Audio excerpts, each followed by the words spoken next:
messieurs, bonjour, rebonjour et bienvenue pour cette nouvelle édition de Midi au Caire pour ce dimanche, le 3 novembre 2019. Nous commençons notre sélection avec cette information. Le président Abdel Fattah el-Sisi a tenu une réunion avec le Premier ministre Moustapha Madbouli, la ministre de la Planification Hala Saïd et le ministre du Transport Kamel El-Waziri. La réunion a examiné les projets en cours d'exécution par le ministère du Transport, notamment le projet du développement du réseau ferroviaire. De concentrer les efforts sur la modernisation et le développement du système de transport en Égypte, vu l'importance de ce secteur sur la vie quotidienne des citoyens. Le chef de l'État a également appelé à achever rapidement les contrats avec les sociétés internationales fournissant de nouveaux trains afin de développer le système ferroviaire. Et nous passons à notre deuxième information. Le président Abdel Fattah el-Sisi a souligné l'importance particulière des projets de développement du réseau ferroviaire au cours d'une rencontre avec le PDG de la Société américaine des réseaux ferroviaires PRL ou Progress Rail Locomotives. Le président el-Sisi a appelé à accorder une priorité maximale au maintien des normes de la sécurité et à assurer des services intégrés aux citoyens. La réunion a porté sur la coopération entre le ministère du Transport et la compagnie américaine PRL pour la fourniture de nouveaux tracteurs ferroviaires et l'amélioration de la performance des tracteurs actuels disponibles au ministère. Cette coopération s'inscrit dans le cadre des efforts déployés par l'État pour développer le système ferroviaire. Et les forces armées égyptiennes et émiraties ont achevé samedi leurs exercices conjoints qui se sont déroulés au cours du mois dernier et auxquels ont participé des forces spéciales des brigades de reconnaissance égyptiennes et émiraties. Les éléments participants aux manœuvres ont fait preuve d'une compétence de très haut niveau. Ces exercices baptisés « Faucons de nuit » s'inscrivent dans le cadre des manœuvres conjointes mises en œuvre par les forces armées égyptiennes et émiraties à la lumière de l'attachement du commandement général des forces armées à l'échange de l'expertise avec les différents pays amis pour hausser les compétences des commandants, des officiers, tout en maintenant la compétence combative et unifiant les notions opérationnelles entre les pays frères et amis. Et nous sommes toujours avec les manœuvres et les exercices militaires. Cette fois-ci, les exercices militaires conjoints égypto-russes, Flèche de l'Amitié 1, ont commencé samedi et doivent durer 2 semaines. Les forces aériennes égyptiennes et russes participent pour la première fois à ces exercices. La phase préparative des exercices comprenait des lectures, des colloques plutôt théoriques et pratiques sur les nouveaux systèmes de défense aérienne. Les exercices ont pour but d'échanger les expertises entre les deux pays amis et de s'entraîner à l'usage tactique des équipements sophistiqués et de nouveaux systèmes de la défense aérienne.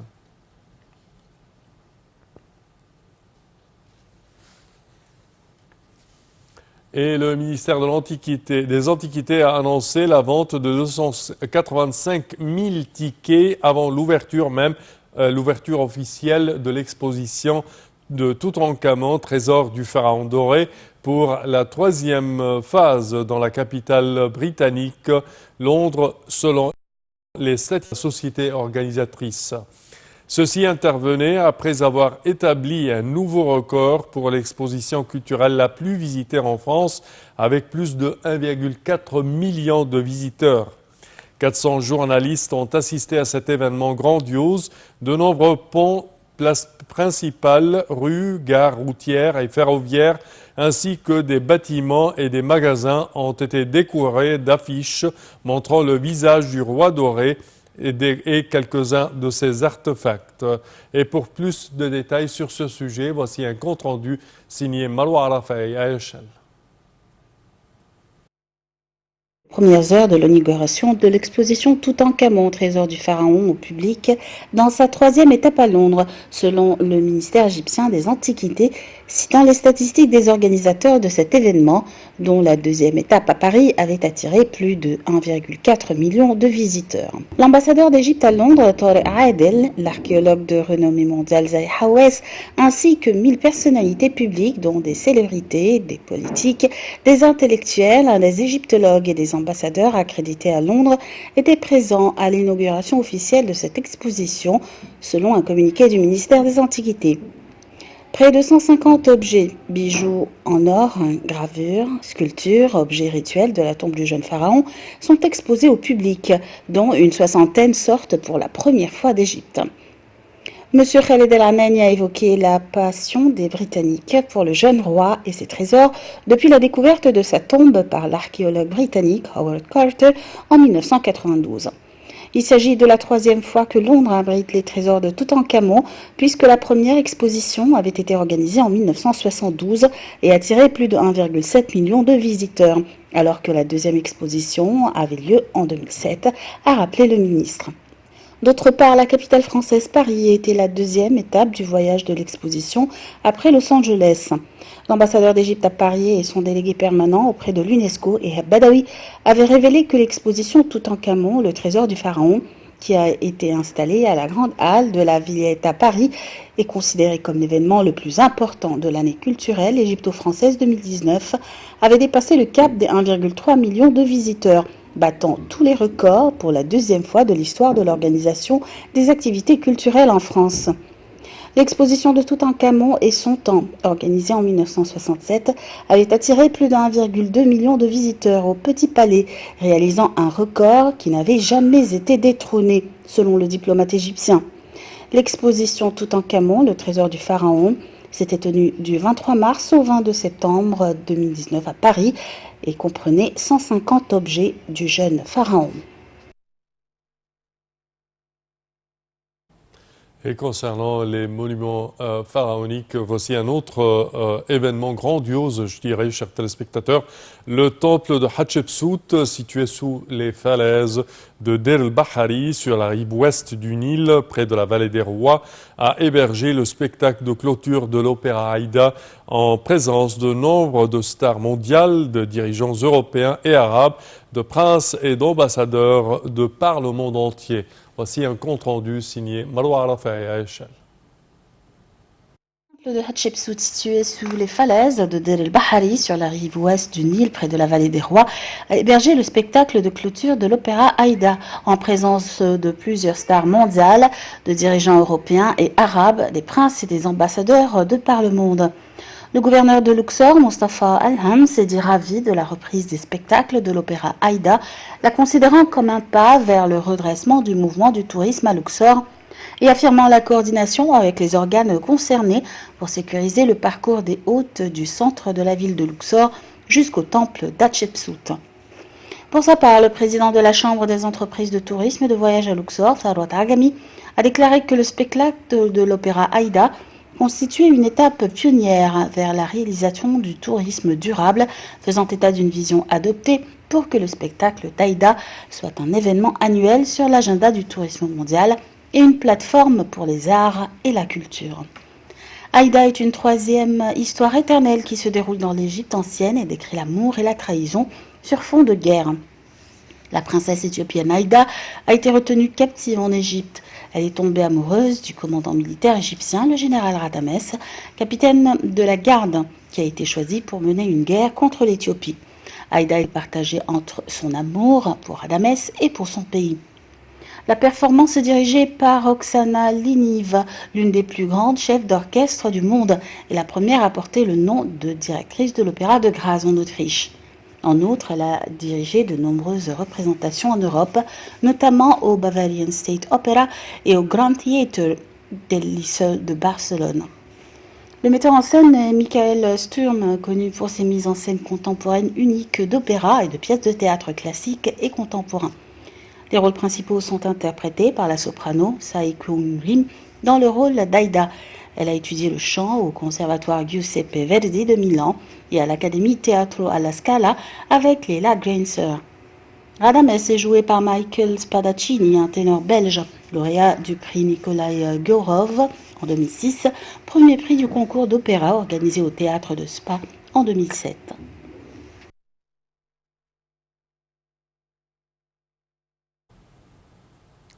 Et nous poursuivons, chers téléspectateurs, avec la Bourse du Caire. La Bourse du Caire a enregistré en octobre un gain de 12 milliards 300 millions de livres égyptiennes. Le capital du marché des entreprises cotées en bourse a atteint 727 milliards 700 millions de livres égyptiennes, alors qu'il était de 715 milliards 400 millions de livres égyptiennes en septembre, soit une hausse de 1,7%.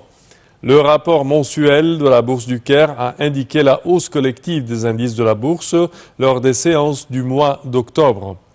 Le principal indice EGX 30 a bondi de 2,11%, arrivant à 14 558,02.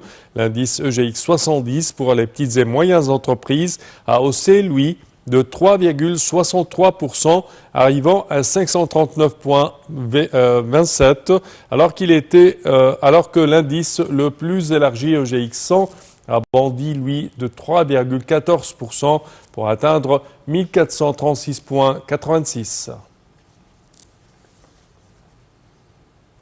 Et la Banque mondiale, la BM, loue les efforts déployés par l'Égypte pour le développement du capital humain. La vice-présidente de la Banque mondiale pour le développement humain, Annette Dixon, s'est entretenue avec la ministre de la Solidarité sociale, Rada Wali, du sujet du développement humain.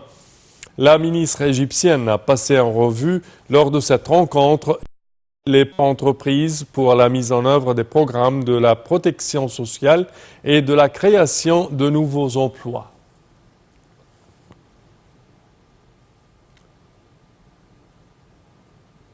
Et on reste dans ce contexte économique. Le canal de Suez réalise les revenus mensuels les plus élevés de son histoire. Auparavant, l'autorité du canal de Suez avait déclaré que le revenu du canal durant l'année fiscale 2018-2019 a dépassé les 300 millions de dollars avec une hausse de 5,4% en comparaison avec l'exercice financier passé. Le trafic de la navigation du canal a enregistré le passage de 1678 navires dans les deux directions du canal avec un net poids de 105 millions de tonnes, 105,9 millions de tonnes de marchandises. Une proposition a été lancée de transférer la ville portuaire de Port Saïd en un centre de commerce et de logistique mondiale.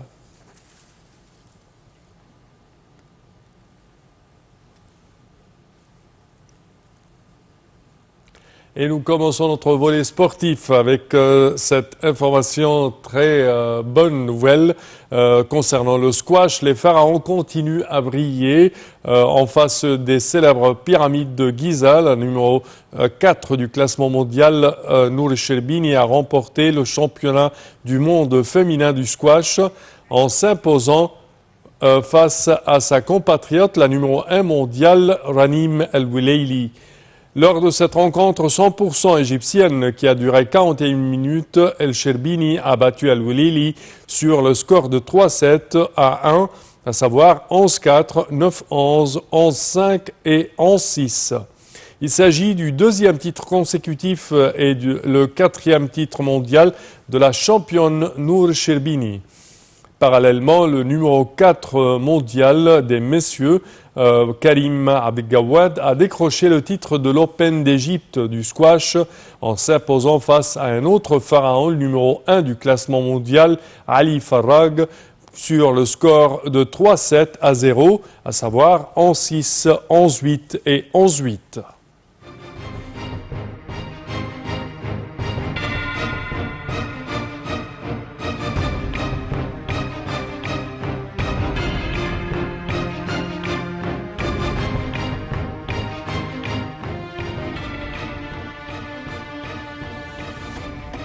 Et nous terminons avec la Coupe de la Confédération africaine de football dont Al-Masri va rencontrer, l'équipe Al-Masri va rencontrer aujourd'hui à 15 h la Côte d'Ivoire et la Côte d'Or de Seychelles, des îles Seychelles, sur le stade de Bourg El Arab dans le cadre de match retour du tour préliminaire.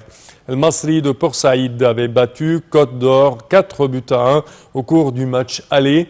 Entre-temps, Pyramids doit également rencontrer demain à 20 h Young Africans de la Tanzanie dans le même tour, sachant que lors du match aller, Pyramids s'est imposé face à Young Africans 2-1. Et c'est tout, chers téléspectateurs, pour notre sélection d'aujourd'hui de Midi au Caire. Je vous remercie de votre attention. Je vous donne demain rendez-vous avec une nouvelle édition et une nouvelle équipe. Merci à vous.